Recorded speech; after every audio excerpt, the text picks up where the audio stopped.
Price lord. ದೇವರ ನಾಮಕ್ಕೆ ಸ್ತೋತ್ರವಾಗಲಿ. ದೇವರು ಈ ಬೆಳಗ್ಗೆ ಜಾವ ಕೊಟ್ಟಂತ ವಾಕ್ಯ, ಜಾಗರೂಕತೆ ಬೇಕಾದಲ್ಲಿ ಆಲಸ್ಯವಾಗಿರದೆ ಆಸಕ್ತ ಚಿತ್ತರಾಗಿದ್ದು ಕರ್ತನ ಸೇವೆ ಮಾಡುವವರಾಗಿರಿ.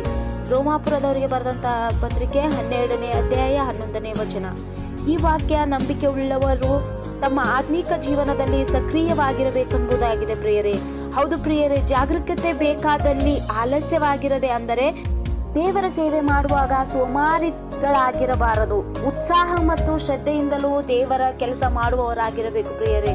ಆಸಕ್ತ ಚಿತ್ತರಾಗಿರುವುದೆಂದರೆ ನಮ್ಮ ಆತ್ಮಿಕ ಜೀವನದಲ್ಲಿ ಉತ್ಸಾಹ ಮತ್ತು ಆಸಕ್ತಿಯನ್ನು ಕಾಯ್ದುಕೊಳ್ಳಬೇಕು. ಕರ್ತನ ಸೇವೆ ಮಾಡುವವರಾಗಿರಿ. ಕೇವಲ ಭಾನುವಾರ ಆರಾಧನೆಯಲ್ಲದೆ ನಮ್ಮ ದೈನಂದಿನ ಜೀವನದಲ್ಲಿಯೂ ಕೂಡ ಪ್ರತಿ ಹಂತದಲ್ಲಿ ದೇವರನ್ನು ಸೇವಿಸುವವರಾಗಿರಬೇಕು. ದೇವರು ಈ ವಾಕ್ಯವನ್ನು ಆಶೀರ್ವಾದ ಮಾಡಲಿ. Amen. God bless you to all.